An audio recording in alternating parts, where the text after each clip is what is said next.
from an equation, but then putting that answer, you'll be given some kind of equation like this, where you've got 1 is the first x, you would then get x2, the second x3, so on, equal the next one along, 0, 5, lots of xn minus 253. So if we were just to plug in this value of 9,500 into the equation, so the 1.05 times 9,500 minus 250, this would give you an x1 value of 9,712.5. Now, you would then take this value and plug it in to get your x2. And once you've just put that in your calculator, you would get that as a value of 9,935.625. Lastly, as you can imagine, you'll just do it one more time, this giving you a value of 10,169.90625. Now, depending on the situation, you may have to round these to whole numbers once you're done. For instance, if the iteration isn't just some abstract numbers, it's relating to a population. You can't have 0.90625 of a person, for instance, so you would round that up to 10,170 perhaps. And also, just as you are doing this, rather than having to type out all of this answer again and again for however many iterations the question is asking of you, you can save yourself a little bit of time. If we had, first of all, just done, put 9,500 into the calculator and hit equals, setting it as our answer, you then just type in the 1.05 and then just answer minus 250. Now, if every time you press equals, it's going to insert into the equation the previous answer you got, which is the whole point of iteration. See, at that point, you don't have to retype anything, just keep on hitting equals sign, making a note before each one. Okay, so it's just a time-saving trick. And that really is all there is to iteration. There'll be slight variances in the questions, and we'll come on to that when we look at the exam question in a sec.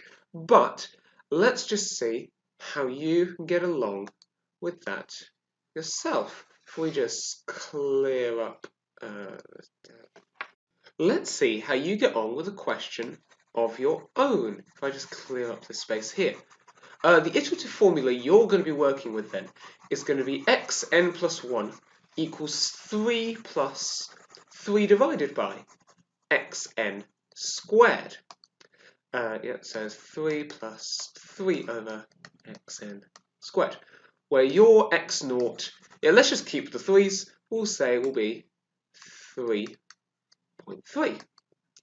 Now, as we did with the first example, I would like you to find out the first 3 iterations of this formula, and I'm going to ask you to give your answers to 5 decimal places where possible. And the reason for this, I'm going to explain afterwards. If you just want to pause the video to have a go for yourself, and then press play when you're ready to compare. Alright, so whether you then set 3.3 as your answer in your calculator and then just put answer in the formula, or if you did it manually each time, doing 3 plus 3 over 3.3 squared should have given you to 5 decimal places 3.27548. Doing this again would give you 3.27962.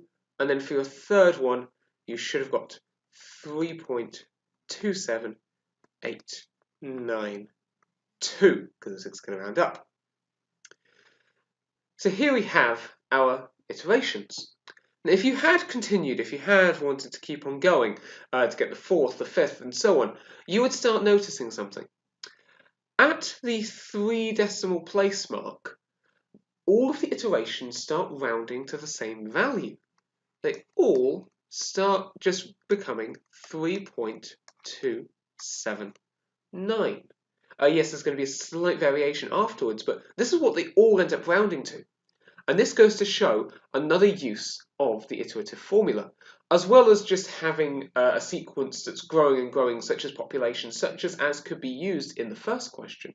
Here, we can use these kind of iterative equations to find the exact root of a problem, wherein if you're putting in an x value that you're aware is close to the real answer. If it's properly an iterative equation, if you keep on going, it just starts looping closer and closer, becoming closer and closer approximations of the real solution. Question.